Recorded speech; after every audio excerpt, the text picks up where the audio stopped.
Happy Wednesday po sa ating lahat. Ako si Benison Estareja. Ngayong Miyerkules po ng umaga, nakapasok ng ating Philippine Area of Responsibility itong minomonitor po natin na low pressure area. And as of 3 p.m. ay nasa layo itong 855 kilometers east of southeastern Luzon.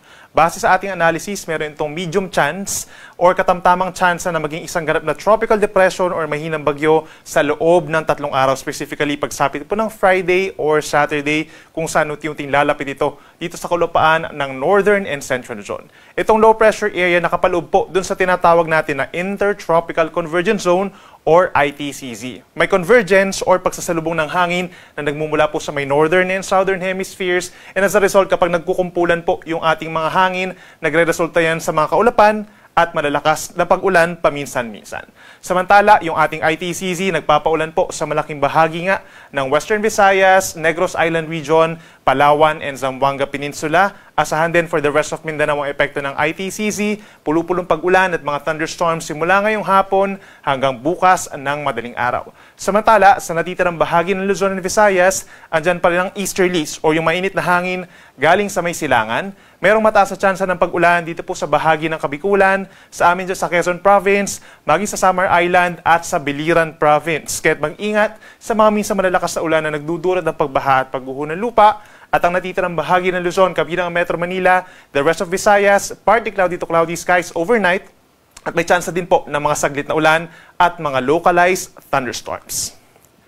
Base po sa latest Tropical Cyclone Threat Potential Forecast ng Pag-asa, inaasahang kikilos po sa susunod na 4 hanggang 5 araw ang nasabing low pressure area pa west-northwest or heading towards northern and central Luzon. So, simula po bukas, aakyat ang bahagya itong low pressure area natin.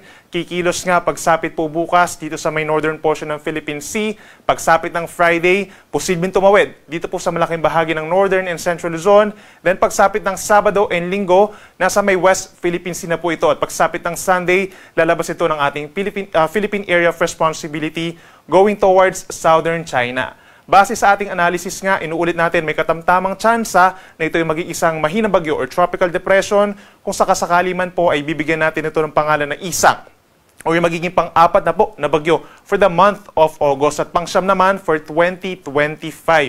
At base rin sa ating analysis, dahil nga ito ay crossing dito sa may northern and central Luzon, pagsapit po ng Friday and Saturday, malaking bahagi ng northern and central Luzon na magkakaroon ng malalakas na mga pag-ulan. At dito naman sa natitirang bahagi ng Luzon, western sections of Visayas and Mindanao, mataas din ang tsansa ng ulan dahil merong magbabalik po yung southwest monsoon or hanging habagat na bagamat hindi naman po i-enhance or palalakasin, asyang hahatakin pa rin po nito nga nasabing weather disturbance. Patuloy na magantabay sa ating mga updates, posible pang mabago ang senaryo natin hinggil sa nabanggit na weather disturbance.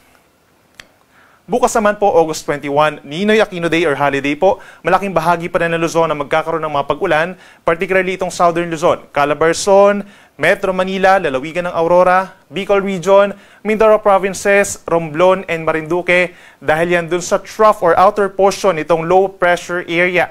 Minsan malalakas po yung mga pag-ulan natin. In general, mga light to moderate rains naman. Kaya't mag-ingat pa rin sa banta ng baha at landslides. Magbaon ng payong kung lalabas po ng bahay, knowing na ito ay holiday po bukas. Dito naman sa natitirang bahagi ng Luzon, asahan pa rin ang bahagyang maulap at minsan maulap na kalangitan.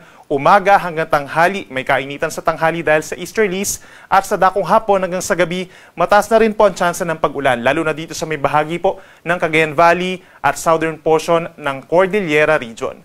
Sa Baguio City, asahan ng temperatura 18 to 25 degrees. Sa Metro Manila, mula 26 to 31 degrees Celsius.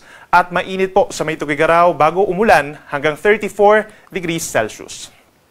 Sa ating mga kababayan po, dito sa may parting Eastern Visayas, mataas na ang tsansa ng ulan umaga pa lamang dahil dun sa trough nitong low pressure area, kaya't mag-ingat sa banta ng baha at pagguho ng lupa, habang natitirang bahagi ng Visayas at lalawigan ng Palawan, as well as dito sa may western portion of Mindanao, Zamboanga Peninsula, Bangsamoro Region and northern Mindanao, may epekto po ng southwest monsoon or hanging habagat, kaya't umaga hanggang tanghali, maulap na ang kalangitan at sasamahan po ng kalat-kalat ng mga pag-ulan at mga thunderstorms lalo na sa dakong hapon hanggang sa gabi. Dito naman sa natitirang bahagi ng Mindanao, Socsadjen, Davao Region, and Caraga Region, umaga, may mga times pa naman po na magiging maaraw, pero pagsapit din ng hapon hanggang sa gabi dahil sa southwest monsoon, asahan din po ang mga thunderstorms. So make sure na merong daladalang payong at laging tumutok sa ating mga thunderstorm and rainfall advisories. Worst case scenario is heavy rainfall warning.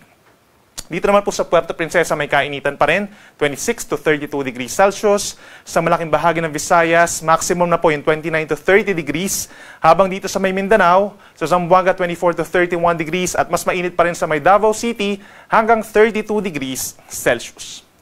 Ngayon at bukas, wala naman tayong inasahang gale warning or pagtaas ng mga delikadong alon po sa malaking baybayin po ng ating bansa. In general naman, sa malayong parte mula sa Pangpang, kalahati hanggang 1 metro ang taas sa mga pag-alon, pero posible pa rin umakyat sa 1.5 metro kapag nagkakaroon tayo ng malalakas na ulan or malakas na hangin dulot ng thunderstorm.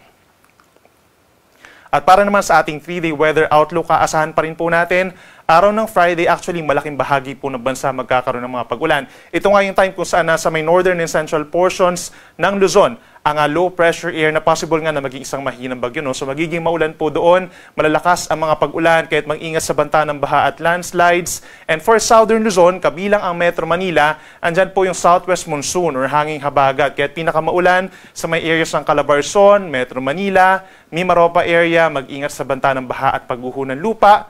At pagsapit po ng Sabado, yan na yung time na nasa may West Philippine Sea na po, itong minomonitor po natin na sama ng panahon. So Ilocos Region and Cordillera Region, may epekto pa ng either low pressure area or bagyong Isang. And then the rest of Luzon, naasahan pa rin po ang makulimlim na panahon at meron pa rin mataas sa tsansa ng ulan, lalo na sa may western sections. Itong Zambales, Bataan, Cavite, Batangas, and malaking bahagi ng Mimaropa. Pagsapit po ng Sunday, that's August 24, aasahan pa rin po ang epekto ng southwest monsoon sa malaking bahagi ng Luzon. Northern Luzon, andyan pa rin po ang mga pag-ulan natin. Sa may Central Luzon, portions of Calabarzon, Metro Manila, down to Mimaropa, habang sa may Bicol Region, mababawasan ng mga pag-ulan, partly cloudy to cloudy skies, at andyan pa rin ang mga isolated rain showers or thunderstorms. Sa ating mga kababayan po sa Visayas, pagsabit din ng Friday, kahit malayo yung weather disturbance, dito sa Visayas, aasahan pa rin po ang maulang panahon dulot ng southwest monsoon.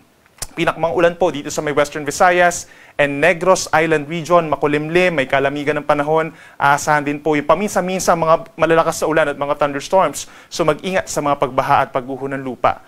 Pagsapit naman ng Sabado, bahagyang mababawasan yung mga pag-ulan, pero mananatili pa rin ang epekto ng habagat sa may Western Visayas and Negros Island. Then pagsapit po ng Linggo, malaking bahagi na muli ng Visayas ang magkakaroon ng maulap na kalangitan at sasamahan din yan ng mga light to moderate with the times heavy rains dahil sa unti-unti paglakas muli ng southwest monsoon.